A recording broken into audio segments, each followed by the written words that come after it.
Hi hello ನಮಸ್ತೆ. ನಾನು ನಿಮ್ಮ ಪ್ರೀತಿಯ Vaishnavi. Welcome to Banashree channel. ನಾನಿವತ್ತು ಮನೆಯಲ್ಲೇ ಬ್ರೆಡ್ಡನ್ನು ಬಳಸ್ಕೊಂಡು ವೆಜ್ ಸ್ಯಾಂಡ್ವಿಚ್ನ ಹೇಗೆ ಮಾಡೋದು ಅಂತ ಹೇಳ್ಕೊಡ್ತೀನಿ. ಇದಕ್ಕೆ ಯಾವುದೇ ಸಾಸ್ ಅಂತ ಹಾಕಿಲ್ಲ.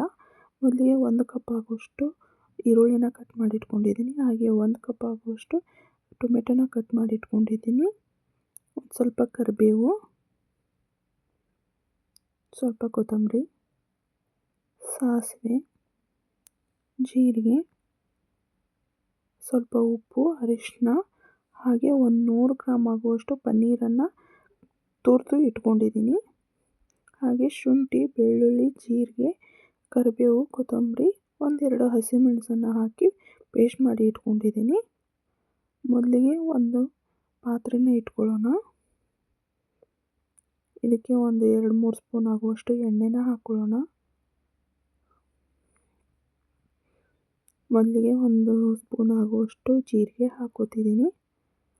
ನಂತರ 1 ಸ್ಪೂನ್ ಆಗುವಷ್ಟು ಸಾಸಿವೆನ ಹಾಕ್ಕೋತಾ ಇದ್ದೀನಿ. ಹಾಗೆ ಕರಿಬೇವನ್ನು ಕೂಡ ಹಾಕ್ಕೋತಾ ಇದ್ದೀನಿ. ನಂತರ ಇದಕ್ಕೆ ನಾವೇನು ಪೇಸ್ಟ್ ಮಾಡಿ ಇಟ್ಕೊಂಡಿದ್ವಲ್ವ, ಆ ಪೇಸ್ಟನ್ನು ಇದಕ್ಕೆ ಹಾಕ್ಕೋತಾ ಇದ್ದೀನಿ. ಖಾರ ಕಡಿಮೆ ತಿನ್ನೋರಿದ್ರೆ ಕಡಿಮೆ ಹಾಕ್ಕೊಳ್ಳಿ. ಹಾಗೆ ಈರುಳ್ಳಿನ ಸೇರಿಸ್ಕೋತಾ ಇದ್ದೀನಿ. ಚೆನ್ನಾಗಿ ಇದನ್ನು ಫ್ರೈ ಮಾಡ್ಕೊಳ್ಳೋಣ.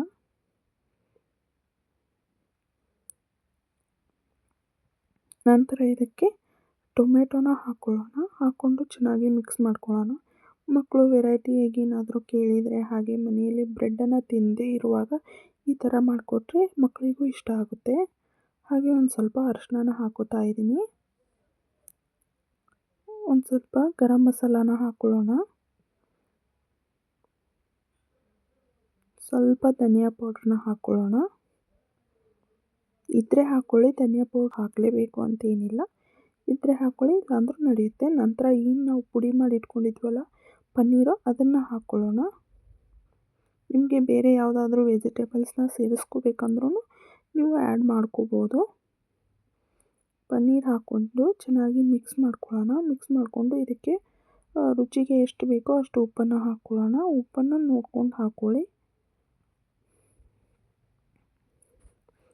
ಇದಕ್ಕೆ ಯಾವುದೇ ರೀತಿ ಸಾಸು, ಚೀಸು ಏನನ್ನು ಹಾಕ್ದೇ ತುಂಬ ಸಿಂಪಲ್ಲಾಗಿ ಹಾಗೆ ಟೇಸ್ಟಿಯಾಗಿ ಮನೆಯಲ್ಲೇ ಸ್ಯಾಂಡ್ವಿಚನ್ನು ಮಾಡಿಕೊಟ್ರೆ ಮಕ್ಕಳು ಇಷ್ಟಪಟ್ಟು ತಿಂತಾರೆ.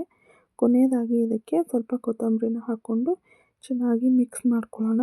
ಮಿಕ್ಸ್ ಮಾಡಿಕೊಂಡು ಇದನ್ನು ಎತ್ತಿಟ್ಕೊಳ್ಳೋಣ. ನಂತರ ಒಂದು ಫ್ಯಾನನ್ನು ಬಿಸಿ ಮಾಡ್ಕೊಳ್ಳೋಕೆ ಇಟ್ಕೊಳ್ಳೋಣ. ಇಟ್ಕೊಂಡ್ಬಿಟ್ಟು ಅದಕ್ಕೆ ಒಂದು ಸ್ವಲ್ಪ ಬೆಣ್ಣೆನ ಹಾಕ್ಕೋತಾ ಇದ್ದೀನಿ. ಬೆಣ್ಣೆ ಇಲ್ಲಾಂದರೆ ತುಪ್ಪ ಕೂಡ ನೀವು ಯೂಸ್ ಮಾಡ್ಕೋಬೋದು. ಬೆಣ್ಣೆ ಇದ್ದರೆ ಸ್ಯಾಂಡ್ವಿಚ್ ತುಂಬ ಚೆನ್ನಾಗಿ ಟೇಸ್ಟಿಯಾಗಿ ಬರುತ್ತೆ. ಅದಕ್ಕೋಸ್ಕರ ತುಪ್ಪದ ಟೇಸ್ಟೇ ಚೇಂಜ್ ಆಗುತ್ತೆ, ಹಾಗೆ ಬೆಣ್ಣೆ ಹಾಕ್ಕೊಂಡ್ರೆ ಟೇಸ್ಟು ಸ್ವಲ್ಪ ಚೇಂಜ್ ಆಗುತ್ತೆ.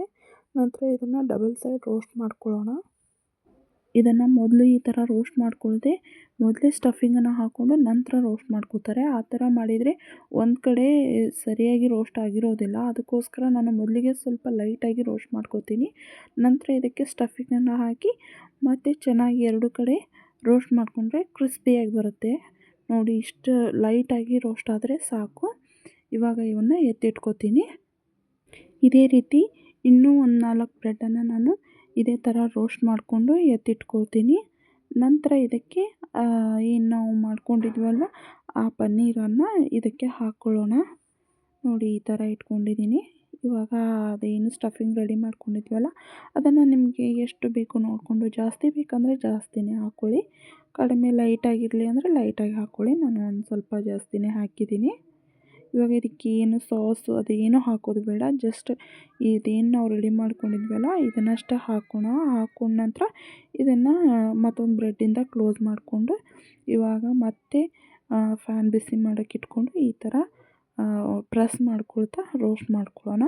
ಪ್ರೆಸ್ ಮಾಡೋದ್ರಿಂದ ಅದು ಕ್ರಿಸ್ಪಿಯಾಗಿ ಬರುತ್ತೆ. ಅದಕ್ಕೋಸ್ಕರ ಸ್ವಲ್ಪ ಕೈಯಿಂದ ಹಾಗೆ ಸ್ವಲ್ಪ ಸ್ಪೂನಿಂದ ಈ ಥರ ರೋಸ್ಟ್ ಮಾಡ್ಕೊಳ್ಳೋಣ. ಮತ್ತೆ ಬೇಕಂದರೆ ಇದ್ರ ಮೇಲೆ ನೀವು ಬೆಣ್ಣೆ ಅಥವಾ ತುಪ್ಪನ ಹಾಕ್ಕೋಬೋದು. ನಾನಿಲ್ಲಿ ಮೊದಲೇ ಹಾಕಿದ್ದೆ, ಅದಕ್ಕೋಸ್ಕರ ಇವಾಗೇನು ಹಾಕೋತಾ ಇಲ್ಲ. ಇವಾಗ ಈ ಥರ ಕಟ್ ಮಾಡ್ಕೋತಾ ಇದ್ದೀನಿ, ತಿನ್ನಲಿಕ್ಕೆ ಈಸಿ ಆಗುತ್ತೆ ಅಂತ. ನೋಡಿ ಎಷ್ಟು ಚೆನ್ನಾಗಿ ಕ್ರಿಸ್ಪಿಯಾಗಿ ಬಂದಿದೆ ಅಂತ. ಮಕ್ಕಳು ಸ್ಯಾಂಡ್ವಿಚ್ ಬೇಕು ಅಂತ ಹಠ ಮಾಡಿದಾಗ ಹೊರಗಡೆ ತರಿಸಿ ಕೊಡೋದಕ್ಕಿಂತ ಮನೆಯಲ್ಲೇ ಪನ್ನೀರನ್ನು ಯೂಸ್ ಮಾಡಿಕೊಂಡು ತುಂಬ ಈಸಿಯಾಗಿ ಮಾಡಿಕೊಟ್ರೆ ಹೆಲ್ದಿಯಾಗಿಯೂ ಇರುತ್ತೆ. ಹಾಗೆ ಪನ್ನೀರು ರಿಚ್ ಪ್ರೋಟೀನ್ ಇರೋದರಿಂದ ಮಕ್ಕಳಿಗೂ ತುಂಬ ಒಳ್ಳೆಯದು. ಇದೇ ರೀತಿ ನನ್ನ ವಿಡಿಯೋಸ್ ನಿಮಗೆ ಇಷ್ಟ ಆಗ್ತಿದ್ರೆ ಪ್ಲೀಸ್ ನನ್ನ ಚಾನಲ್ನ ಸಬ್ಸ್ಕ್ರೈಬ್ ಮಾಡಿ ಹಾಗೆ ಸಪೋರ್ಟ್ ಮಾಡಿ.